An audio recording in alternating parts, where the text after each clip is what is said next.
Okay. Good morning, folks. So over the past few days, you would have seen some really amazing Metro-style apps, and possibly you would have attended talks on how to develop those apps. Today, I'm going to talk about manual testing of those Windows Metro-style apps. My name is Matthew Anian. I'm a program manager in Visual Studio team. So this is my agenda for today. I'll be talking about manual testing and exploratory testing of Windows Metro-style apps built using HTML, JavaScript. And I will talk about some guidelines on how to build testable Metro-style apps. So we use accessibility as a paradigm for identifying the testable controls.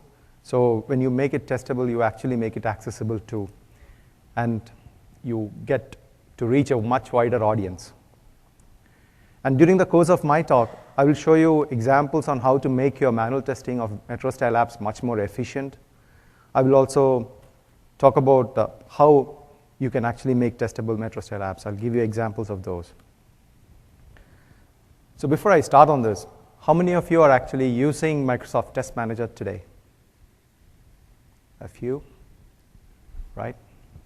So when we started to build out the testing tools, we did a lot of research, and what came out was there was this broad spectrum of testing. On one side is a specialist tester. So think of it as somebody who is doing a load test or a coded UI test, and they would be writing those tests in C++, C, or C#. So they have they are experts in coding. And as we move towards the left, you see what we call the automation engineer. So they have strong scripting skills. They will build a resilient automation. That is their goal. And right towards the left, you have the generalist or the manual tester. Right? And the manual tester is generally a domain expert who knows the application very well and who wants to test the application. And what we found out was that from our research, 70% of all testing happens in the manual testing area. And we decided that's where we will build out the tools.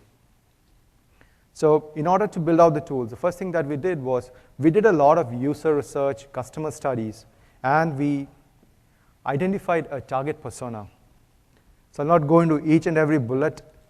This describes Ellen, the vigilant tester. So Ellen knows the product. She's an expert in that domain. She's a customer advocate. So when she starts testing, she's looking at it as if the customer is executing actions on the product. And she was driven by requirements. When she starts testing, she looks at the requirements. She wants to ensure that those requirements are appropriately implemented. And her focus is on bugs. So she wants to ensure that there are no bugs in the system. She likes some automation. Some of the repetitive tasks, she wants to make it faster. But she's not about 100% automation. She does not believe in writing scripts. Again, the key thing for her is bugs. Make sure that the product is bug-free. So this is the target persona of Ellen. So for Ellen, we built Microsoft Test Manager, which is the integrated test environment. So as developers would spend time in Visual Studio, which is the integrated development environment, Ellen is going to spend all her time in the integrated test environment. Let me just jump out of the deck and show you quickly the features in Microsoft Test Manager. So this is where we would have Ellen spend all her working time. So this is the Plan Activity Center. And here, Ellen can actually create new test cases, organize those test cases into suites, and do her overall test planning activities. In the Test Activity Center,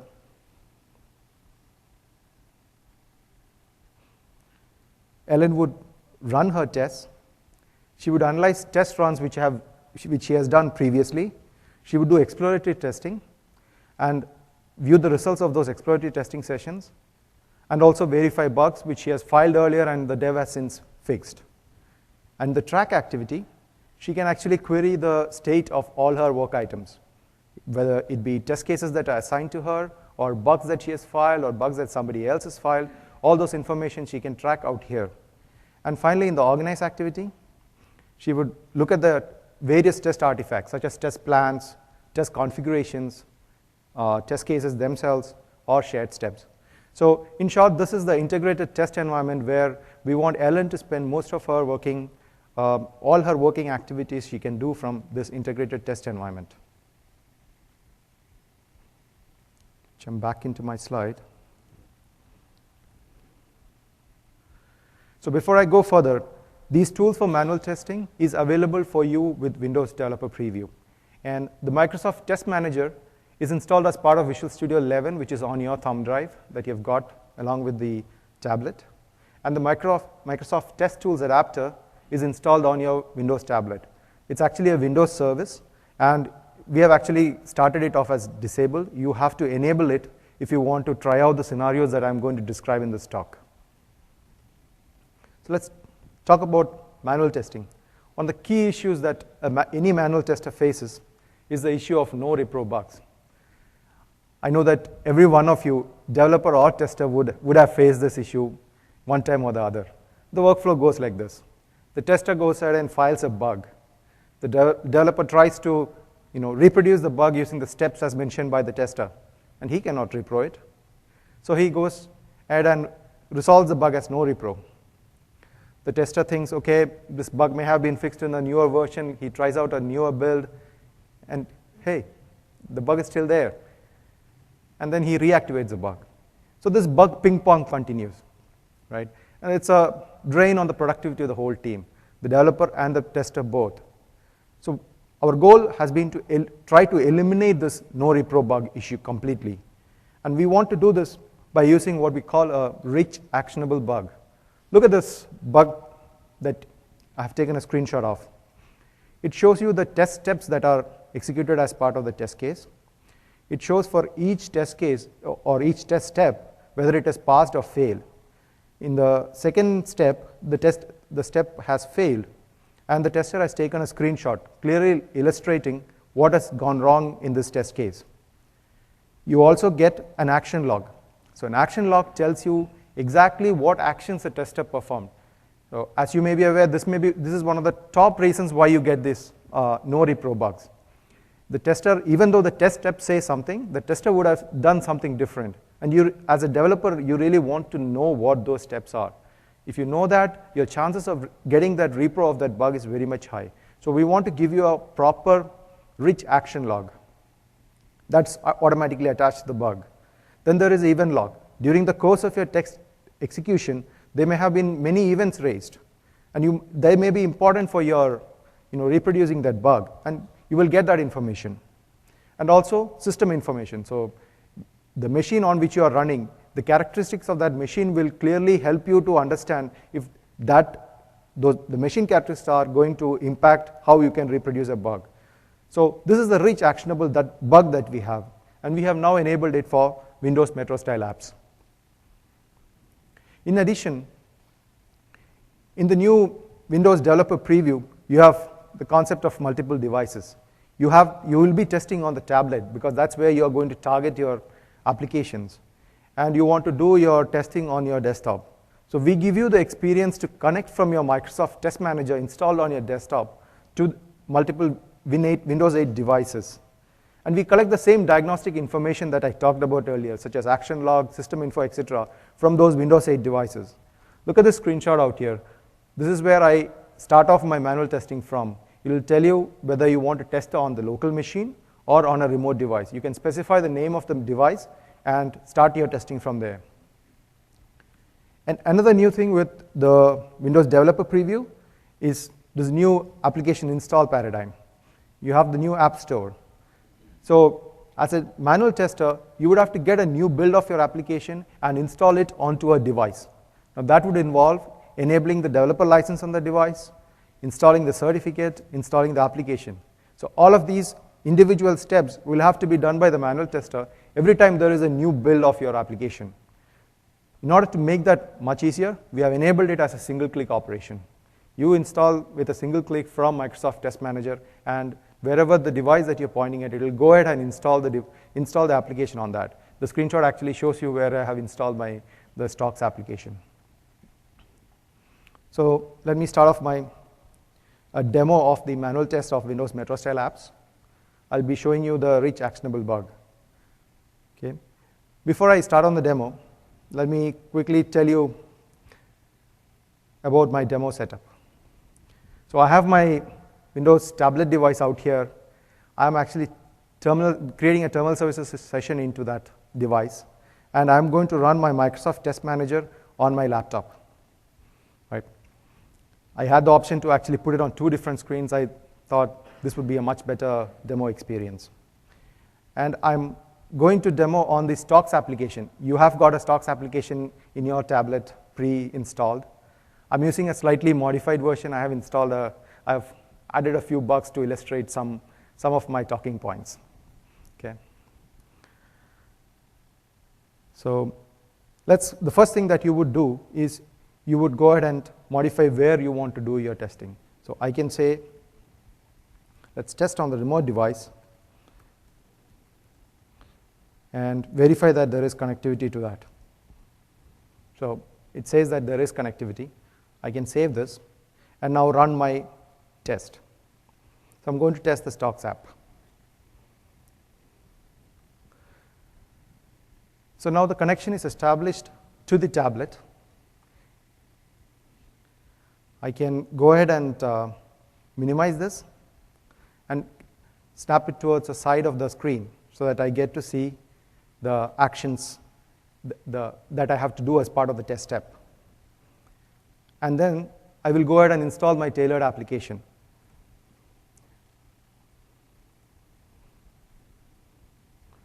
So it remembers the previous folder from which you have installed your application.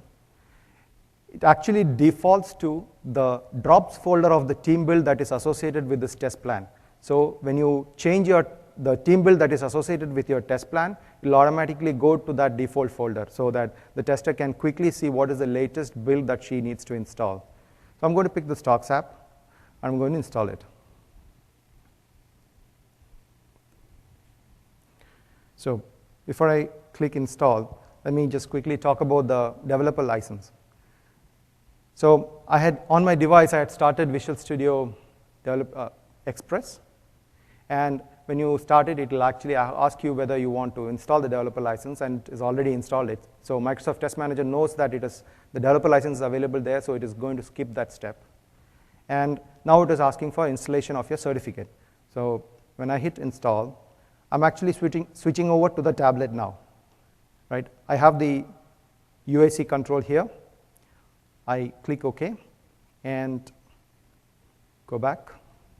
Now it is installing the Stocks application. I should be able to see the tile out here right now. So now we have installed the Stocks application from our drop folder onto the Windows 8 device where we are going to do our manual testing. Let's start the test. So you can see here, the test manager lists all the test steps that we have previously written up. So first it says launch the Stocks app. Let's do that.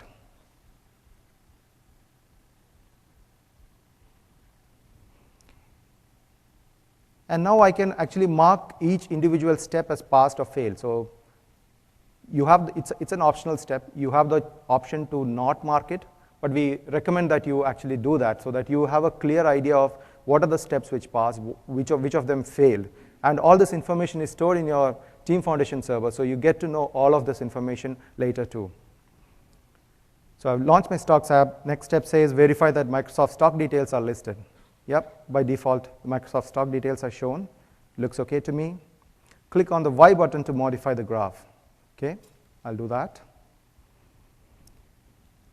And I can see that it has a year's worth of information. Looks good. I'll mark it as passed. And notice that in the next step, there is a small tick mark next to that step. That means that it is a verification step. You have to necessarily, so in this case, it is now mandatory for you to go and mark this as passed or failed. While authoring the test case, we have said that, hey, this is a verification step. You need to mark it. You need to check that the expected value that we have documented is being shown here. So in this case, I'm going to click on the W button, and my verification step says that it has to show the data for the week. And it looks like I have the right information here. So I can mark it as passed once again. And now, finally, other information such as change, last trade, and open. So I can have a quick look at the data, and looks okay to me. So notice how here that the tester really is a domain expert. She knows what she's looking for, and you can quickly make those judgments easily. I marked it as passed. Next step is to add a new stock to the list. So I know that I can bring up my app bar and click on the quick add button. And I will type the stock symbol, which is for Dow Jones Industrial Average, and add it. Okay, I will mark that step also as passed. And now the next step says verify that the Dow Jones average details are shown correctly. The news is being shown properly, but it looks like we have hit a bug. The details are not being shown properly for Dow Jones. Let me immediately fail that test step. And now I can make a note saying details are incorrect. And I would then take a screenshot. So I get the screen of the device on which I am doing my testing. I can grab the screenshot,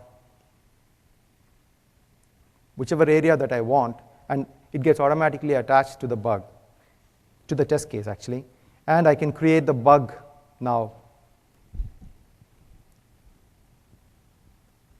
So notice this is actually a rich actionable bug that I talked to you about. The only information that you need to fill in as a manual tester is the title. I just need to say DJI details are incorrect. And then we'll talk through the various information that is already pre-populated into this rich actionable bug. It has all the steps that we executed, the results of each of those steps, where we failed, the screenshot that we took. Now let's look at the action log.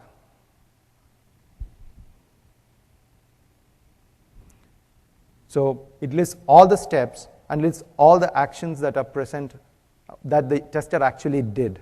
So you get to know exactly what the tester has been doing as part of this test case. So note that in the course of my testing, I could be using any type of input method. I could be using the keyboard or mouse or touch. We enable recording of actions for using any of those input methods. Let me switch back to my bug. I have the event log information. So any event that is raised during the course of this test execution is captured and it is populated out here. So if your application is itself injecting some events, you will get to know about that. Or if some other application has injected events which are relevant for your application, then you can get to know about that too. And finally, system information, we have actually put in a formatted version here. You get to know exactly what the system information of, in this case, we are testing on the remote device. So we have collected the system information of that remote device.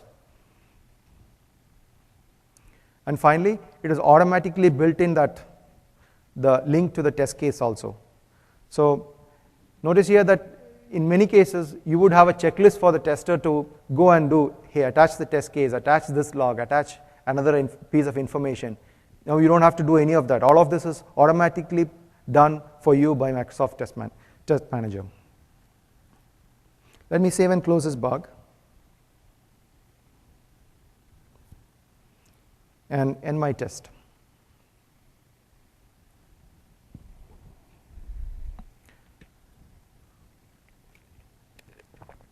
The next thing that I can do is I can actually go ahead and look at the results of that test case. So this is what I get a history of all the times I have run this particular test case. So I've been practicing a lot. 22 times I have practiced. All the results of each one of those sessions is available here with all the information that I have collected during each of those times. So if you want to go back and look at the past executions of your test case, you can go ahead and do that. Okay. Let me jump back into my deck.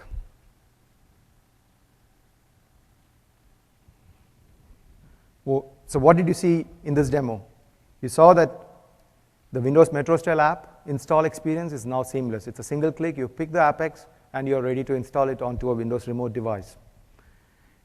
And you saw how the rich actionable bug has been enabled for Metro Style apps. So you can actually now create rich actionable bugs I did it for the Stocks app, and you can do it for any of the Metro Style apps. Now switching over to exploratory testing. in the previous demo, you saw a formal test case. You had actually, previous to text execution, gone ahead and authored the individual test steps that you wanted to do, and the tester was actually executing those test cases. In many organizations today which follow the agile processes, you really don't follow this test case creation processes. You want much lighter. You don't want to create those test cases. And that's where we have enabled exploratory testing. It's a very lightweight process, mainly targeted at agile teams. You test without creating any test cases beforehand, and you potentially explore the app with different charters. For example, your charter may be to go ahead and test the boundary value conditions of your application. So you have a text box in your application, and you would go ahead and enter very long strings in there. You would enter text with different languages and see how your application reacts. So you are basically exploring the functionality, ensuring that all the features are present. Or alternately, if you have a number box, you would be entering very large positive numbers, very large negative numbers, fractions, and see how that reacts.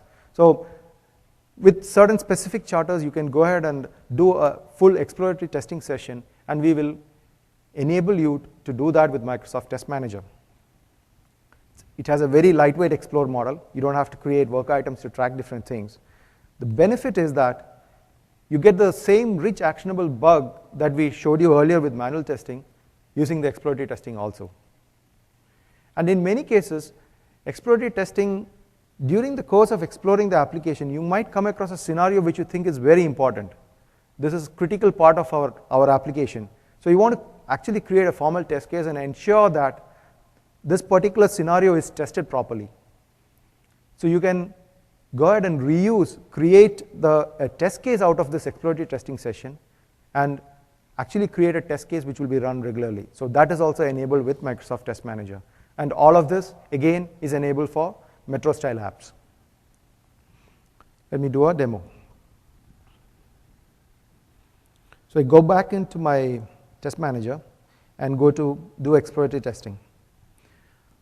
I could have multiple work items created here and then explore having that work item as a focus.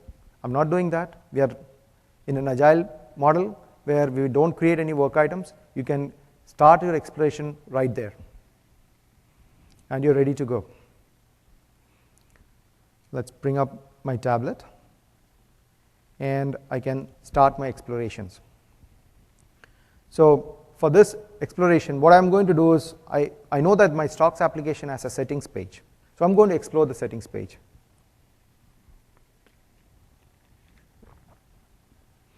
Let me bring it up.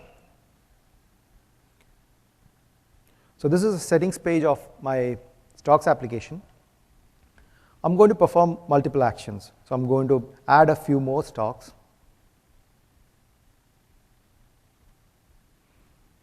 These are getting added to my stock watch list. Let me go ahead and see that they are in fact getting added. Looks like the information is there. Go back into my settings. So notice how I'm doing actually exploring the application. I don't have a fixed charter of this is what I want to do. I'm exploring various features. And I can make notes here. Okay? I can say that adding of stocks works well. Now let me go ahead and do something else. I see here that I have a tile update feature. So I'm going to enable the tile updates for Microsoft and NASDAQ. And I can actually create a screenshot as my annotation. So let me take a screenshot. I will take the full screenshot so that I can see that I have actually selected 2 of these stocks for my tile updates. Now let me go back and view the tile itself. Okay, I expect to see the tile getting updated with Microsoft and NASDAQ. Looks like I have hit a bug. So again, I'll create another screenshot illustrating that the tile updates are not being shown here. So the annotations that are happening as part of my exploratory testing is being shown here. I have got a bug. I can go ahead and create it right there. Notice how this is the same rich actionable bug that we have. It has a system info. It has all of the actions that you did. and the event log and the system info. All the attachments that we previously saw in the action log is already here, or in the rich bug is already here. One other thing that is of importance in exploratory testing bug is that you may have been doing the exploratory testing for a long time. So you really don't want all of those actions to be part of this bug. They may not be relevant. So what we can do is you can actually go ahead and change the number of steps. So in this case, I only want the last 2 or 3, right? This is where I have set the tiles, enabled the tiles, taken screenshot, and now gone back and viewed the tile to see that it is not getting updated. So I can save it, and you will notice how that the test steps that are listed out here now only show the last 3 steps that I want. So a quick way to actually get the right set of repro steps on the bug. And again, I just need to only enter the title out here. I will say tile updates are broken. And the next step that I want to do is that I believe tile updates are a very critical feature in this application. I want to create a test case where we will ensure that the tile updates are always being tested. So I can, with a single click, save this bug and create a test case. So my test case form is opened up. I can say test the tile updates. And all the actions that we selected, they are now individual test case steps. I can go ahead and add, not shared steps, insert additional test steps. I might want to say launch the stock app. And you can also, if the test step that is automatically generated for you is insufficient, you can go ahead and modify that too. And one of the other things, which is feedback from customers from Visual Studio 2010, is that this is actually now a rich text box. You can actually make it, do additional formatting in the individual test steps. You can make it multi-line. So all of these are customer feedback that has already been incorporated into Visual Studio 11. Okay, so that is a rich test case that you have created. The information is available for you. You can save and close this. And notice how that information is captured out here. In the exploratory testing session, you will get to know the bugs that you have filed and the test cases that you have created during that exploratory testing session. And here you can continue exploring the application, and all the information that you have, all activities that you have done as part of your exploratory testing is automatically captured. For now, I'll just end the test. And this is the view where you can go back and look at the various activities that you did as part of exploratory testing. You get to see the bugs and the test cases that have been created and all the other attachments that come when you are doing this exploratory testing.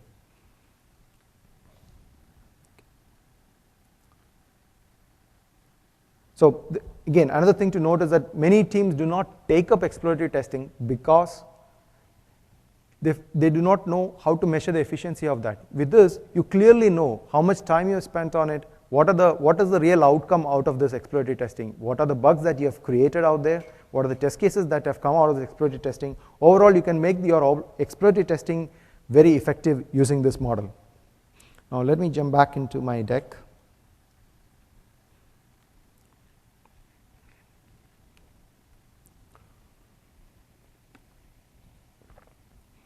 So in the demo, you saw how we could do exploratory testing on the Stocks app, and you can do that for all Windows Metro style apps, and how you could reuse parts of your exploratory testing session to generate test cases.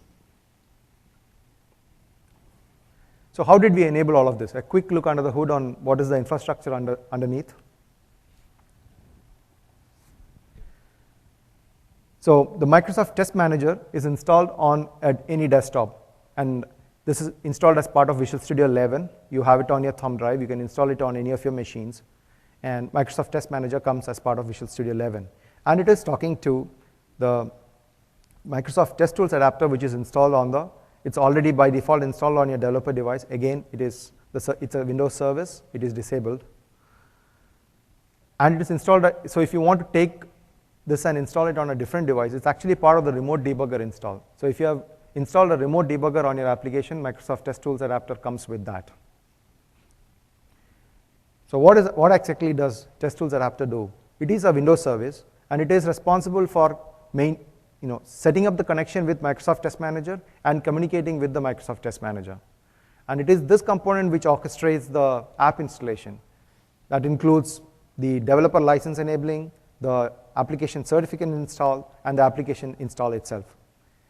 And it manages the data diagnostic adapters.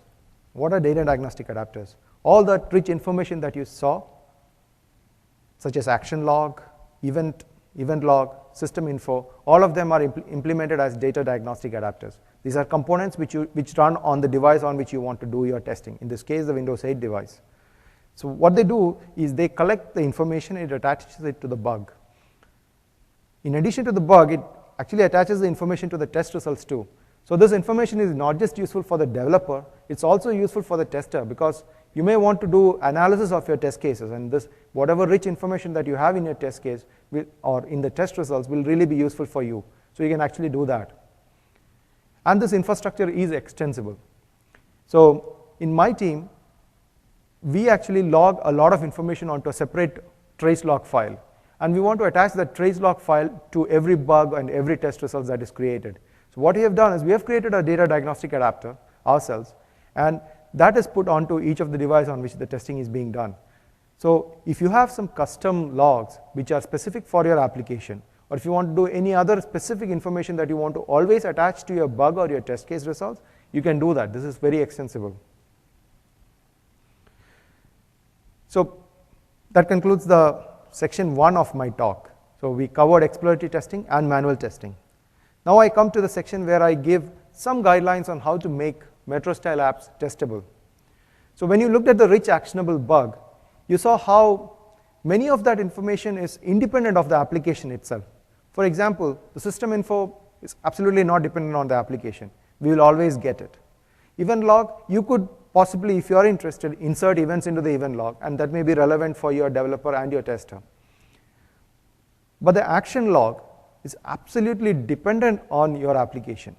The action log has to know that you performed an action on a control on the user interface. And how do we do that? We use accessibility mechanism, specifically UI automation. So UI automation is a standard Windows accessibility framework, and it enables automated testing of user interfaces. That is one of the goals. In addition to being accessibility, it is also targeted at automated testing. And it is independent of the underlying UI framework. So your application could actually be a web application hosted in Internet Explorer, or a Metro-style app built using HTML, JavaScript, or a Metro-style app built using XAML. All those applications can give out the information about themselves using UI automation. And it's basically an accessibility framework. In addition to that, it enables the automated testing also.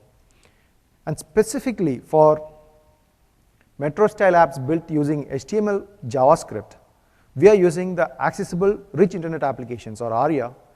This is a web accessibility standard. So ARIA defines roles, labels, and events. I will give samples of each of them in a later slide. And what has been done is that ARIA labels, roles, and events have been mapped to corresponding entities in UI automation. So as a developer, you only have to enable or implement ARIA in your application, and the testing tool will use UI automation to pull that information out and tell you what are the exact actions that you performed during the course of your text execution. So the guideline for you is to make your Windows Metro-style apps accessible and testable by implementing ARIA.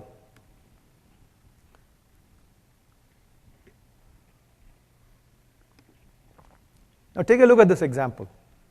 So here I have a div on which I have added an on-click handler. So if you didn't have this role equal to button, the accessibility tool or the testing tool doesn't know that this actually is modeled as a button, and when you click on it, we need that information, that it's a relevant action, and we will miss that out. So how you tell the tool that there is some feature associated with this div is that you assign a role. So ARIA defines many roles. In this case, my div is acting like a button, and I'm going to give the role of button to it. So note that this is only applicable if you are building your own custom controls with various tags, right? The default tags such as button or text box, all of them are by default accessible. You don't have to add a role for any of them. And we've also ensured that the new Vim.js controls such as list view, flipper, rating, all of them by default are accessible. You don't again have to add any role information out there. The roles are predefined, and when you interact with it, appropriate action logs will be generated for all of these controls. The second guideline is to ensure that you give appropriate ARIA labels for your controls, right? So here in my first example, I have a text box into which I am reading the postal address. Now, none of the tools will know how to identify that this text box is reading in a postal address. The way you tell it is to set a ARIA label and name it appropriately. This is one way of achieving it. Another way of achieving it is by saying ARIA labeled by. So you might have a label out there which says postal address, and under that you would have created a text box. So you can actually go ahead and say ARIA labeled by of that label.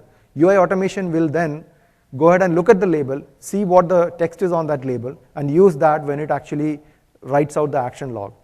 Or in cases of accessibility, when the narrator is reading it, narrator will actually go ahead and say that you are typing text into the postal address field. So that's the second guideline. The third one is to fire appropriate ARIA events on your controls. Again, the ARIA events are properly fired for all the inbuilt controls. You need it only if you're building your own custom controls.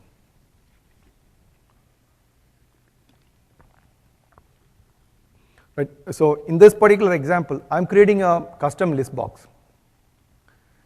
So what I need to do is, when I'm writing my selection handler, I need to say that this particular list item has a set at ARIA selected to true.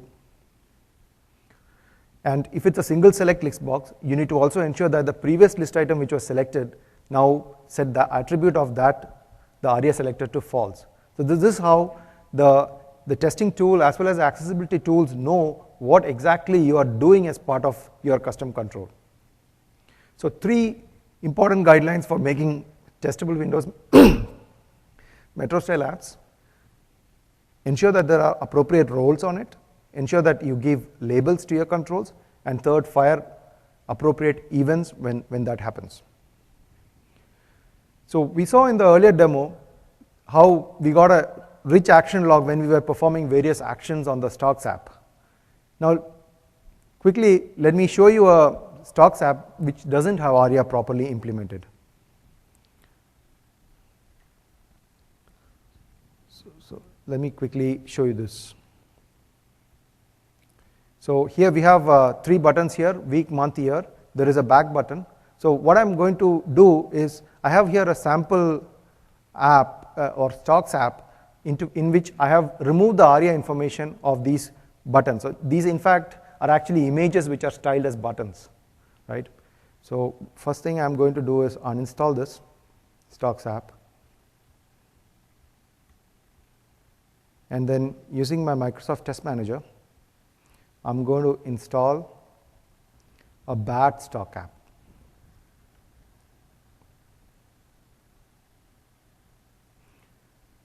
So this time I will pick the bad stocks app. Here what I have done is, all those buttons that I talked about, I have removed the ARIA role from all those buttons. Let's install it.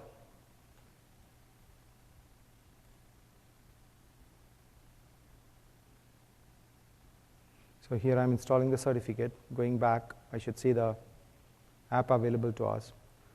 And let's start the test. So I'm not going to follow the steps that are shown here.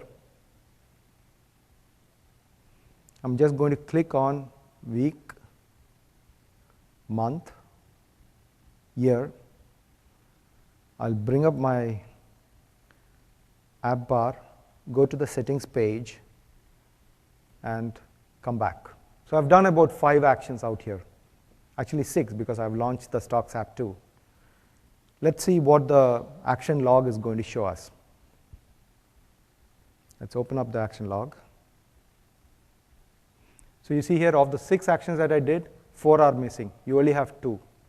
Because all those buttons which are actually images onto which we have added some click handlers and built some functionality, previously they had the ARIA role set to them. and in this particular sample, I have removed them. So net effect of not adding ARIA roles is that you will miss these actions in your action log. Basically, as a developer, you don't get to know what the tester is doing. So if your stocks app does not have ARIA implemented, you actually see that the actions are not getting recorded in the bug. The next thing is that the default project templates that are created in Windows Express, they are all accessible and testable by default. So let's go ahead and create quickly a Metro style app using Visual Studio.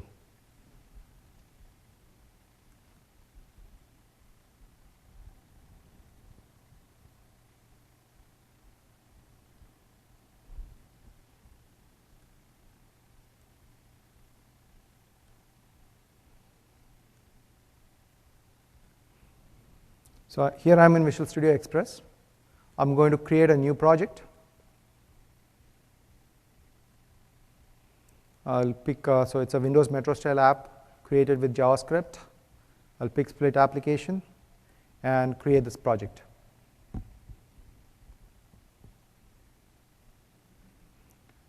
So what I want to show is, let me just search for ARIA.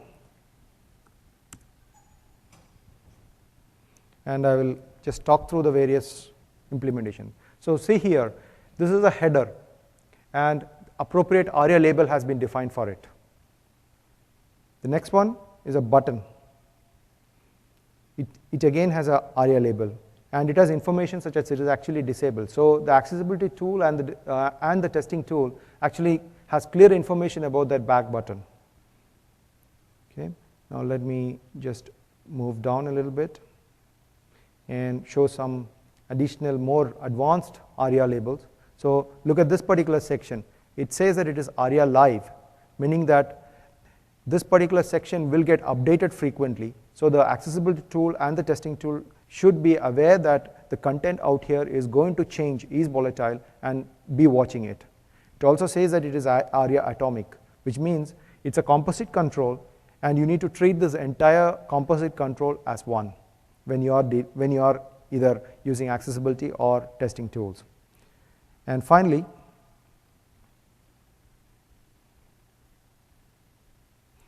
we go right to the bottom. Here I have the app bar definition. Notice how that the app bar also has an ARIA label. So the app bar actually is a WinJS control. You can assign the ARIA label for that WinJS control, and whenever you select a button or do some activity in the app bar, you will get appropriate actions from this from the control using this ARIA label property.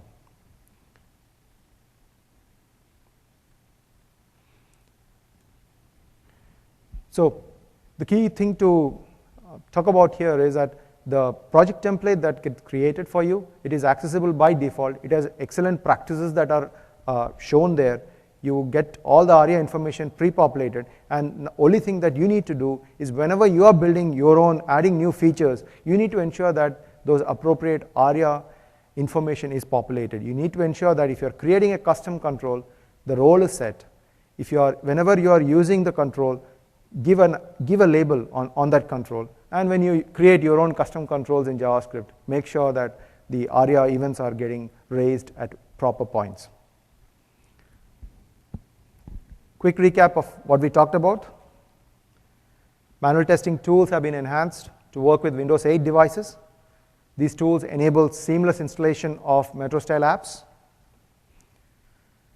Rich actionable bugs can be created either from a formal test case or an exploratory testing session.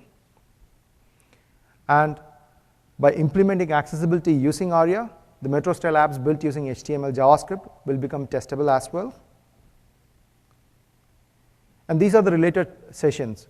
Immediately after this, in this very same room, you have the unit testing of the Metro style apps built using SAML. That'll be a good one to attend. Then there are a set of talks, some of which are already over. You'll have to go ahead and watch it in the video. These talk about the various application lifecycle management talks. They cover features in Team Foundation Server and IntelliTrace and so on. And I have also given a link to a talk on the assistive technologies, which is what we actually use for identifying controls and actions on them. And for further reading, I've given links onto the ARIA technical specification. This is a W3C standard. And also, this is a MSDN link on how UI automation maps to ARIA. And we have some excellent how-to articles on how to do manual testing on these Windows Metro style apps and unit testing. So it gives you a step-by-step overview of what you need to do to go ahead and do the things that I have shown you in the demos in this talk. And there is a Windows Metro style app accessibility guide. I didn't have the link as it, but when I put it out on the web, this link will also be populated. It actually goes in detail into what all you need to do to ensure that the app that you build is fully accessible. And by accessibility, we also make it testable. So go ahead, build those great Metro style apps, use these tools to do manual testing on them. Have fun. Thank you. So we do have about 10 minutes. I can take any questions if you have. Yes, please do walk over to the mic. So with the manual testing and the exploratory testing tool, the only way that they track clicks and references is with the ARIA label. They don't actually will pick up like the ID of a div or an object or even the standard label itself. Okay. The question was, does the action log only depend on the ARIA label? And the answer is no, it is not. It has an algorithm to determine the name. So the recommended method is for you to actually go ahead and do the ARIA label, so you clearly know, right? That's a place where you specify this is how that control is going to be identified. If you it will also go and look at other properties, but sometimes those properties may not make sense to the tester, right? So here you are talking about two different people who are, so the action log that gets created has to be looked at by the tester. The tester may not know what the internal implementation is, and these things may not be visible to the tester. So it's a best practice to go and set the ARIA label. If the ARIA label is not there, we have an algorithm which goes ahead and picks other properties on the control. Okay. And my next question is, does this full solution depend on the foundation server aspect, or can it be ran independently without it? No, it is dependent on Team Foundation Server. So this is part of the whole application lifecycle management solution that we offer. What you need to do is, when you start Microsoft Test Manager, it first establishes a connection to Team Foundation Server, and retrieves the information about test cases, bugs, etc. That what we showed is actually stored in Team Foundation Server. So it needs an active connection to Team Foundation Server for it to work. Next question, is there any plans to connect into any other test environment or bug environment? Definitely not in 11. Can't comment on the other in the future. Thank you. Thank you. Any other questions? Yeah, one question. Yes. So the test manager looks really good. Sometimes what happens is the things that Microsoft has put in there that may not be sufficient. So can you add like more fields or more custom stuff to the test manager? Absolutely. So you can customize the bug form. The bug form is part of in Team Foundation Server you have process templates, and the process templates are customizable. So the process template basically defines what's the workflow of a bug, what are the various fields inside that bug. So each of that information is customizable. And when you customize a bug form in Team Foundation Server, Microsoft Test Manager will automatically pick it up and will show that to you. Okay. And the way I understood ARIA is this is something new standard that W3C is pushing. It's not Microsoft specific. Yeah, it's a W3C standard, and it's actually not even new. It's an established standard, and most of the actually all modern browsers support it completely. And so as you build your controls, if you have ARIA tags on them, all of the modern browsers will accurately detect them and give that information out to other consumers. Okay, thank you.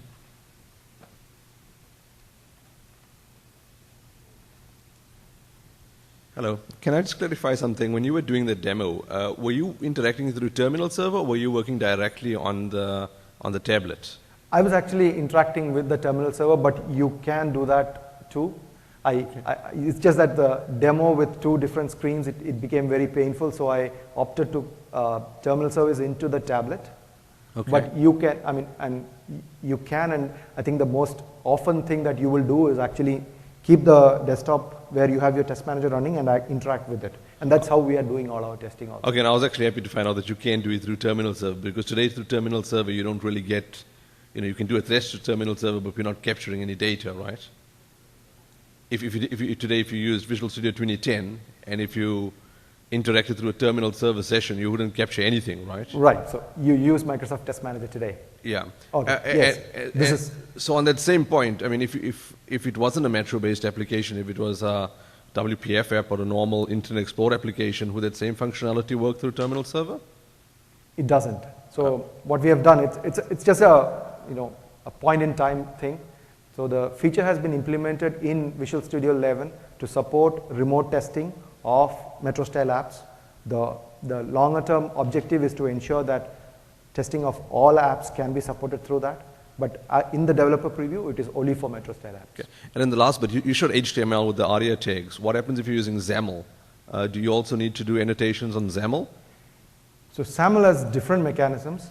Currently, we are only supporting, we should say, we have only tested Metro style apps built using HTML5 JavaScript. So XAML has different mechanisms of implementing accessibility, and you need to follow those models. Okay, and is that also supported, or is that not a tested scenario? Not in developer preview, okay. But it again is one of those things that we want to. So it's a point in time thing.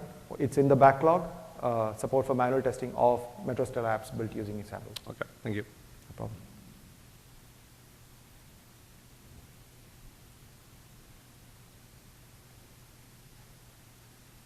Okay, if there are no more questions, please do give feedback and give feedback on the session. Thank you very much.